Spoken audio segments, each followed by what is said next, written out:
Howdy folks, and welcome back to Pool School. In today's episode, we're going to talk about chlorine, the 3 primary types that are available for your pool, and also how to choose the one that fits your needs best. So what do you say we get to it?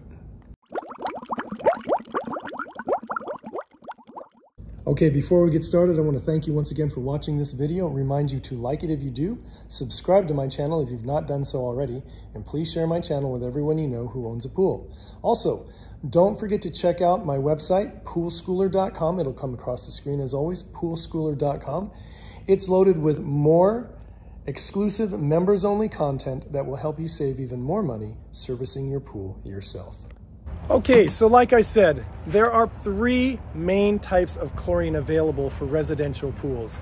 And I'm gonna list them for you in order of purity and then work our way down to most convenient, okay? So we'll talk about those 3 right now. The first one is liquid chlorine. Now, I don't have any examples to show you. I'll take a picture of it and post it on in this video. But liquid chlorine is basically the purest form of chlorine you can get for a residential pool. And it doesn't have any binders or fillers or things like that in it. It doesn't have calcium in it, doesn't have stabilizer or cyanuric acid in it. So it's very pure, and that means it's gonna get in your pool, not add anything that you don't want into your pool. The other thing that is good about liquid chlorine is you can get it kind of anywhere. You can get it at your local hardware store like Lowe's or Home Depot if you're in the US or somewhere in this area. You can get it at a local pool supply store. You can get it at Walmart. You can get it online. So check your online and you can probably find it online. They usually come in 2 1-gallon jugs, and it's very easy to use. You want to make sure you store it always with your chemicals in a dry place that's away from the elements, maybe covered so that the sun doesn't get to it, but also well ventilated.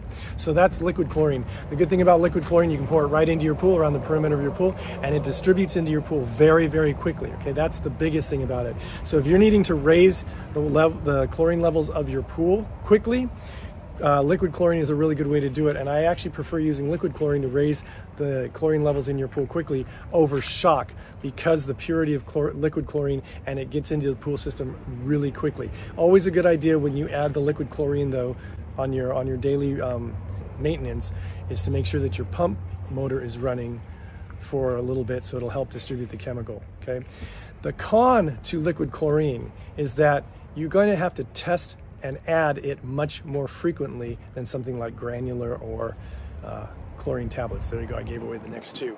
But the problem again is because it'll evaporate very quickly, especially in the summertime, you're probably gonna have to test and add liquid chlorine. You test your chlorine and add it probably every day, if not at the very most every other day, and that could get you into trouble even then. So I would say every day, and then maybe in the off season every couple days. So it's not as convenient as some of the other kind of chlorine. All right, the second form of chlorine that's available for a residential pool is granular chlorine, okay? And this one is basically, I use this to deal with black algae in pools, and if I need to deal with a green pool, I'll use this sometimes if liquid chlorine is not available.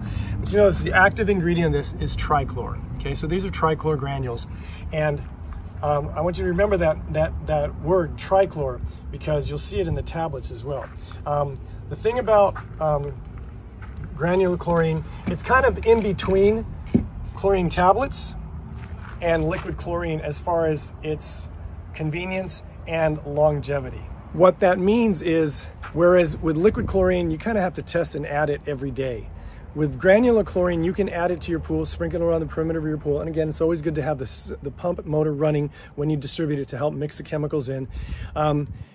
You can test and add the granular chlorine about every 2 to 3 days. So it gives you a little more time to not have to be married to your pool every day and checking the chlorine levels and then adding it. 2 drawbacks to granular chlorine is that, number one, it usually uses calcium as a binder, which is a mineral. And if you live in an area like I do in Arizona, where we have extremely hard water, it's going to add even more calcium, which is going to increase the hardness of the water to the water. And what that can lead to is it can lead to scaling around the water line on the tile of your water line, which is really a pain. And it's really hard to get off, and it will always keep growing back as long as there's a lot of calcium in the pool. If you live in an area where your water is very low in calcium, then granular chlorine actually might be a plus for you, especially if calcium is used to bind it. There's a product called calcium hypochlorite, Cal Hypo, and that uses calcium to bind the granules together. But again, if you don't want to add any more calcium to your pool because you have hard water, that might be a reason to not use the granular chlorine. The other thing also with excessive calcium in your pool or minerals, you can get what they call mineral deposits in the bottom and the sides of your pools, especially a plaster pool, and that's going to cause, they look like little amoebas, and they start to grow, and they can get sharp and they can cut your toes, but they're basically stalagmites that are growing in the pool. So that's the drawbacks of granular chlorine. The third type of chlorine that is available for your pool, and this is the one that I use the most because it's convenient, it's the most convenient, but it does have a drawback, and I'll talk to you about that in a moment, is the 3-inch chlorine tablets. These are made by Pool Logic. I don't know if you can get these. I get these from my supplier locally. They are, I want you to pay attention to this, they're stabilized chlorine tablets, and you notice also the active ingredient is trichlor, okay? Similar to the granular chlorine.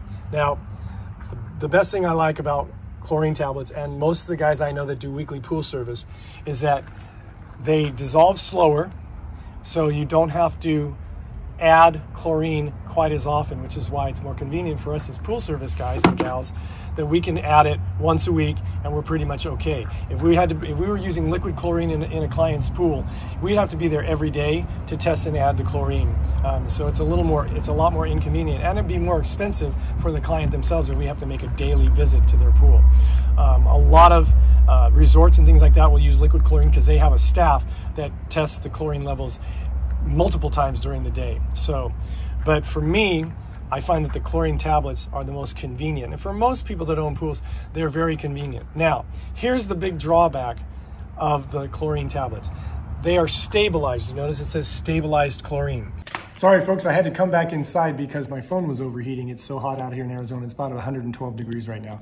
Anyway, stabilized chlorine, stabilizer is basically cyanuric acid. If you have not seen my video on cyanuric acid and what you need to know about it, I'll put a link in the description below this video of that one so you can watch it. But cyanuric acid is basically what allows your pool to hold chlorine, all right?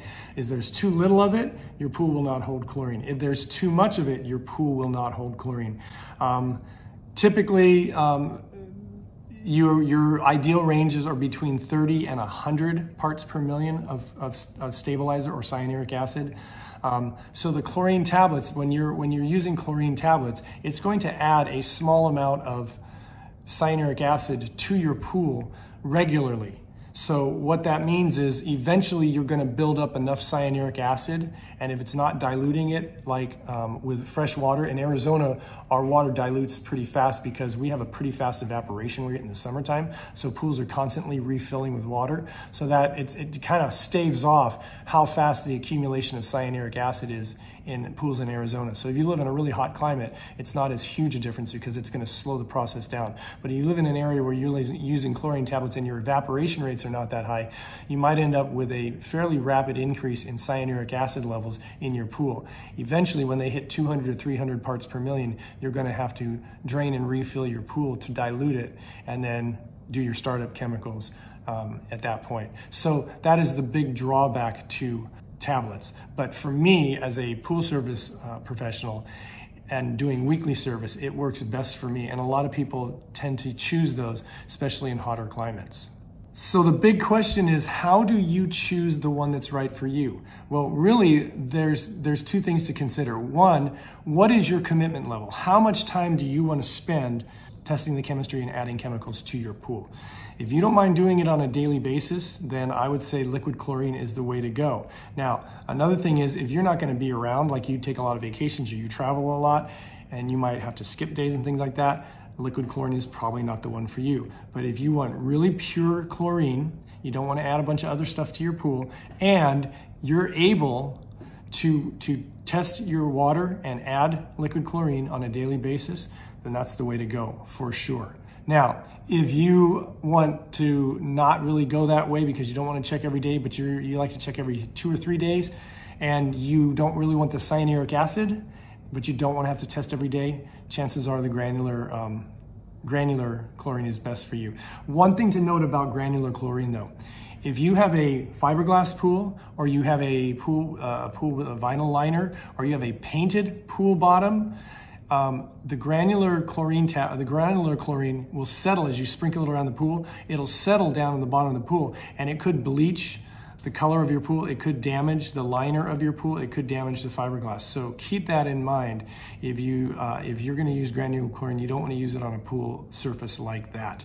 Also, an important note: whenever you add chemicals to a pool, unless otherwise noted, you want to have your filter pump motor running. So that allows the water to circulate the chemicals through the pool and distribute them quicker in the pool, and it gets them into the pool water quicker. So make sure you do that. About the only thing you don't do that with is if you're doing something like a black algae treatment or something like that, where you need the water still. But the more you can stir up the water and mix the chemicals around, most of the time, the better. So do that anytime you're adding chlorine, liquid, tablets, or whatever. And then lastly, if you want convenience, the best way to go by far is the chlorine tablets. You can get a floating chlorine tablet holder. They're easy to find. You put the tablets in there, add whatever you need based on your chlorine level for that week. Put it in the pool, let it float around, it slowly dissolves, and you're good for about a week. And so it's pretty easy. It's very convenient if you don't want to be married to your pool on a daily basis. So folks, there you have it. That's my video on the 3 types of chlorine that are available for a residential pool primarily, and how to choose the one that fits your needs best. I hope it made sense. If you have any questions or comments, you can leave them in the comment section below this video, or you can email me directly. As always, my email address is going to come across the bottom of the screen right here. It is kennypoolschool@gmail.com. Once again, kennypoolschool@gmail.com. I want to thank you once again for watching. Remind you to like, subscribe, and share. Don't forget to check out my membership website, poolschooler.com. And until we meet again, remember to have fun, be safe, and always watch those kids and elderly folk and pets around water. And I'll see you next time. Bye-bye.